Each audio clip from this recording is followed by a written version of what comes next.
जय हिंद। देखिए आज की क्लास में हम पढ़ने वाले हैं उत्तल दर्पण का मुख्य फोकस। जो उत्तल दर्पण का आपका मुख्य फोकस है ये आपका 2 नंबर में हर साल पूछता है। किस पूछता है कि बताइए उत्तल दर्पण का मुख्य फोकस क्या होता है। तो बच्चे लिख नहीं पाते हैं, तो आज की क्लास में हम इसी को पढ़ने वाले हैं कि उत्तल दर्पण का मुख्य फोकस क्या है। छोटा सा आपका परिभाषा है, उसको हम फिगर के माध्यम से समझेंगे। और अवतल दर्पण में हमने जो आपका फोकस, दूरी, वक्रता केंद्र, वक्रता त्रिज्या, इन सभी के बारे में बता दिया है। और आज की क्लास में हम उत्तल दर्पण का मुख्य फोकस के बारे में चर्चा करेंगे। तो चलिए शुरू करते हैं। तो सबसे पहले आप लोग हेडिंग डाल लीजिए उत्तल दर्पण का मुख्य फोकस। न्यू सिलेबस के अनुसार जो आपका है अध्याय आपकी बार कौन सा बन गया है, 9वां अध्याय। और पिछले साल आपका जो था ये 10वां चैप्टर था और इस साल 9वां चैप्टर बन गया है। तो चलिए इसको हम समझते हैं। तो उत्तल दर्पण का मुख्य फोकस समझने के लिए सबसे पहले हम एक उत्तल दर्पण बना लेंगे। चलिए उत्तल दर्पण हम बना लेते हैं। तो हम क्या कर रहे हैं, देखिए यहाँ से एक गोला बना रहे हैं। तो गोला बनाने के बाद क्या करेंगे, आप लोग इस प्रकार से मत बनाइएगा। चलिए देखिए ये है आपका उत्तल दर्पण, यही है आपका उत्तल दर्पण। गोली ठोस का कटा हुआ भाग होता है। तो ये अंदर की ओर क्या होता है, परावर्तक होता है अंदर की ओर। तो अंदर की ओर परावर्तक कर दीजिए। चलिए अंदर की ओर परावर्तक कर दिए। अब चलिए अब यहाँ से क्या करेंगे, इसका मुख्य अक्ष बनाएंगे। इसका हम बना लिया मुख्य अक्ष। और ये क्या है, केंद्र है आपका। देखिए गोली ठोस का कटा हुआ भाग होते की यही आपका केंद्र है। और इसको नाम केंद्र होता है आपका सी, वक्रता केंद्र। और यहीं पर कहीं पर आपका होता है फोकस, यानी कि फोकस दूरी, फोकस होता है। चलिए ये बन गया आपका, क्या बन गया, उत्तल दर्पण। और इसको नाम दे दीजिए, इसको नाम दे दीजिए यम, और इसको नाम दे दीजिए यन। यहाँ पर लिख देते हैं उत्तल दर्पण। उत्तल दर्पण है तो समझ लीजिए, जिसको भी नहीं फिगर तैयार है वो समझ लीजिए। उत्तल दर्पण है, ये फोकस दूरी है और ये वक्रता केंद्र है। चलिए अब क्या करेंगे, हम इस उत्तल दर्पण पे हम प्रकाश किरण को भेजेंगे। कहाँ से, अनंत से। तो चलिए अनंत से प्रकाश किरण को लाते हैं और इसको भेजते हैं। तो मान लीजिए यहाँ पर कोई वस्तु है, कहाँ पर, अनंत पर। अनंत पर यहाँ पर है, इसको मान लो ए बी।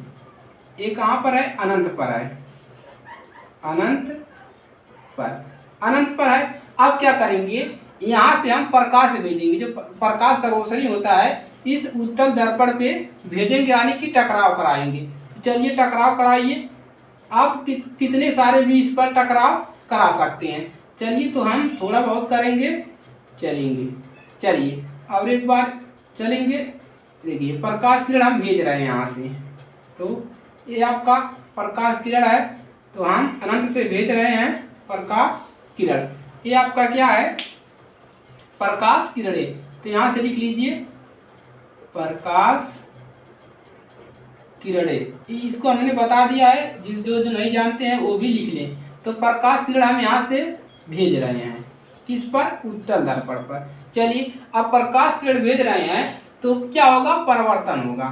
तो इसके होने के बाद क्या हो जाएगा, देखिए इधर टकराने के बाद यहाँ से इधर चला जाएगा, ये ऊपर जा रहा है। और एक यहाँ इधर जाएगा, ये इस तरफ जाएगा। देखिए इस तरफ कर्व है थोड़ा सा, तो ये इधर जाएगा। ये देखिए ये सीधा है तो इधर आ जाएगा, सीधे आ जाएगा, टकराने के बाद सीधा आ रहा है। अब चलिए और ये देखिए किधर जाएगा, ये टकराने के बाद इधर आएगा।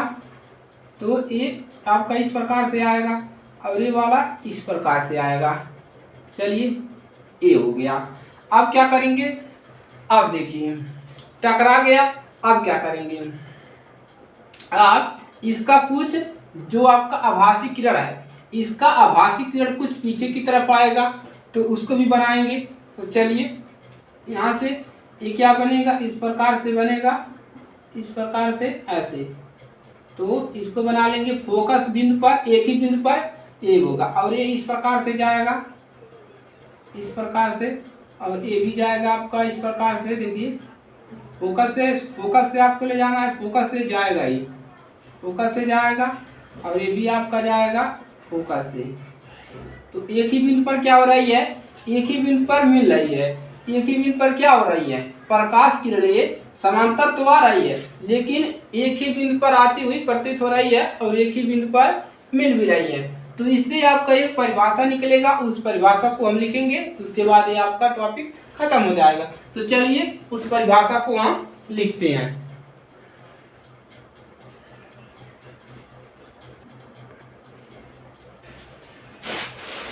तो इसका परिभाषा लिखते हैं, चलिए इसका परिभाषा लिखते हैं। तो परिभाषा क्या लिखोगे, यहीं पर लिख लेते हैं परिभाषा।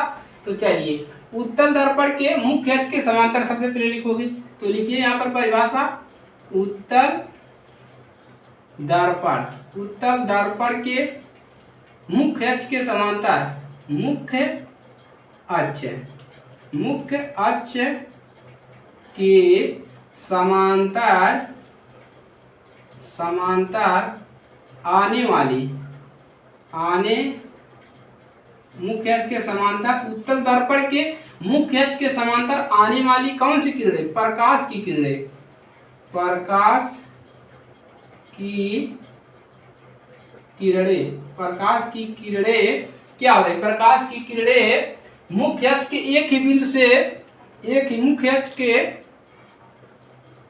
मुख्य अक्ष के, मुख्य अक्ष के एक ही बिंदु पर, मुख्य अक्ष के एक ही बिंदु पर आती हुई, आती हुई, आती हुई, मुख्य अक्ष के एक ही बिंदु पर आती हुई प्रतीत होती है, प्रतीत होती है। यहाँ तक समझ में आया, होती है। यह बिंदु उत्तल दर्पण का मुख्य फोकस कहलाती है। तो लिख लीजिए, यह बिंदु, यह बिंदु उत्तल दर्पण का, दर्पण का मुख्य फोकस, मुख्य फोकस कहलाती है, कहलाती है। तो ये हो गया उत्तल दर्पण का मुख्य फोकस। समझिए एक बार और इसको देखिए, क्या कह रहा है कि ये देखिए आपका मुख्य अक्ष यही है, यहाँ से यहाँ तक मुख्य अक्ष है। तो मुख्य अक्ष के समांतर, इसी अक्ष के समांतर प्रकाश की किरणें आ रही है। मुख्य अक्ष के समांतर आने वाली प्रकाशिक किरणें देखिए क्या हो रही है, मुख्य अक्ष की एक ही बिंदु पर, ये मुख्य अक्ष है, एक ही बिंदु पर क्या हो रही है, आती हुई प्रतीत हो रही है। ये जो किरणें हैं सिर्फ एक बिंदु पर यानी कि फोकस पर आती हुई प्रतीत हो रही है, इसी प्रतीत होती है।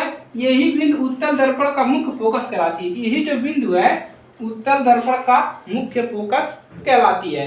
और चलिए इसका हमने मुख्य फोकस दूरी का परिभाषा ही बताया है कि उत्तल दर्पण का यानी मुख्य अक्ष के, मुख्य अक्ष और फोकस दूरी के बीच का जो आपका, इसके बीच का जो दूरी होता है इसको कहते हैं फोकस दूरी।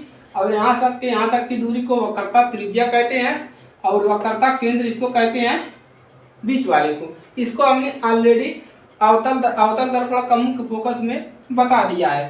तो यही है आपका भाई, इसको नोट कर लो। उत्तल दर्पण का मुख्य फोकस मोस्ट इम्पोर्टेंट है, क्या है आपका, मोस्ट इम्पोर्टेंट, मोस्ट इम्पोर्टेंट, हर साल पूछता है। तो इसको मोस्ट इम्पोर्टेंट कर लीजिए, इस साल भी पूछेगा। तो जिसको तैयार रहेगा फिगर और ये परिभाषा आसानी से याद हो जाएगा, याद का करना इसी से आपका तैयार हो जाएगा, ये भी बनाने के लिए दे देगा। चलिए आज के लिए सिर्फ इतना ही। और अगर एक क्लास अच्छी लगे तो वीडियो को लाइक कर लीजिए और नए फ्रेंड है भाई तो चैनल को क्या करोगे, सब्सक्राइब कर लो और खतरे की घंटी दबाना मत भूलो। चलिए आज के लिए सिर्फ इतना ही, मिलेंगे नेक्स्ट क्लास में, तब तक के लिए जय हिंद, जय भारत।